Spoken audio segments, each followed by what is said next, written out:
जय श्री कृष्ण। आज मैं आपको एक बहुत ही चमत्कारी पौधे के बारे में बताने जा रहा हूं।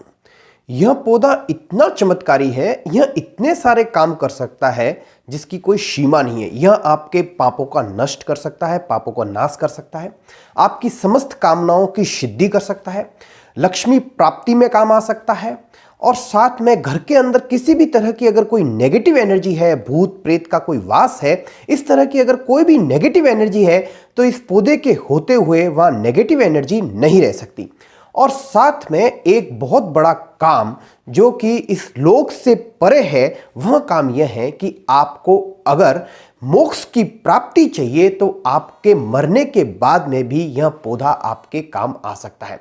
तो कितना महान है यह पौधा, मतलब इस पौधे का एक काम नहीं है, यह कहीं काम कर सकता है। तो इस चमत्कारी पौधे के बारे में मैं आपको आज बताऊंगा।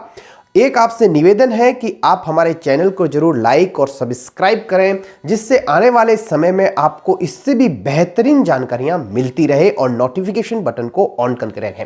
तो सबसे पहले हम जानते हैं कि यह इस पौधे की उत्पत्ति कैसे हुई। तो इस पौधे की उत्पत्ति जो हुई है वह ब्रह्मा जी के आंसुओं से उत्पन्न हुई है, और यह जो आंसू थे वह प्रेम के आंसू थे, दुख के आंसू नहीं थे। ब्रह्मा जी को जब परम ब्रह्म के दर्शन हुए, तब जो उनकी आंखों से अशुद्ध धारा निकली, तो उससे जो पौधा उत्पन्न हुआ वह पौधा था आंवले का पौधा। और यह आंवले का जो पौधा है वह बहुत ही चमत्कारी पौधा माना गया है। मैंने आपको बताया कि यह पौधा कितना काम आ सकता है, यह आंवले का फल आपके कितना काम आ सकता है। तो अगर केवल आप आंवले के पौधे के दर्शन करते हैं तो आपको 2 गुना पुण्य की प्राप्ति होती है। अगर आप इस आंवले के फल का सेवन करते हैं तो आपको 3 गुना पुण्य की प्राप्ति होती है। अगर आप अपने समस्त कामनाओं की सिद्धि चाहते हैं तो आपको आंवले के वृक्ष की पूजा प्रतिदिन करनी चाहिए।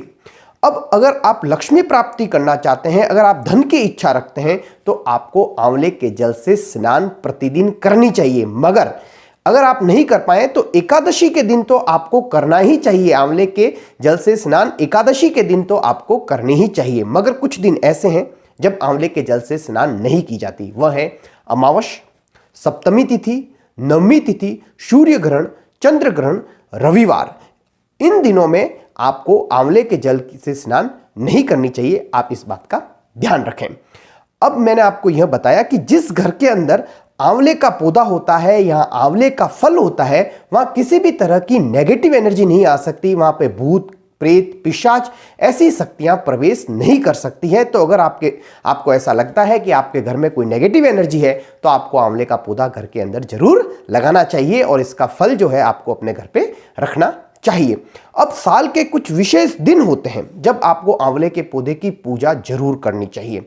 तो कब कब होते हैं? तो फागुन शुक्ल पक्ष की एकादशी को जो है आंवला एकादशी कहा जाता है। तो इस दिन तो आपको आंवले के पौधे की पूजा जरूर करनी चाहिए। दूसरा जो मैं बता देता हूं, कार्तिक शुक्ल पक्ष की नवमी को जो है आंवला नवमी कहा जाता है। तो इस दिन भी आपको आंवला की पूजा जरूर करनी चाहिए। और वैकुंठ चतुर्दशी के दिन, मतलब कार्तिक शुक्ल पक्ष के चतुर्दशी के दिन भी आपको आंवले की पूजा करनी चाहिए, और उसकी 108 प्रदक्षिणा या परिक्रमा जरूर करनी चाहिए, जिससे आपके समस्त पापों का नाश हो जाए। अब एक जो महत्वपूर्ण बात रह गई कि मरने के बाद में किस तरह मोक्ष की प्राप्ति करवा सकता है यह पौधा। तो मरने के बाद में जो शरीर की जो अस्थियां होती है उसे आंवले के जल से अगर स्नान करवा दी जाए तो उस प्राणी का वापस गर्भ में निवास नहीं होता, ऐसा कहा जाता है, ऐसा माना गया है। और यह सब कुछ कहाँ कहा गया है? यह सब कुछ जो है स्कंद पुराण में कहा गया है। यह हमारे मन की बात नहीं है, यह सब कुछ स्कंद पुराण में कहा गया है।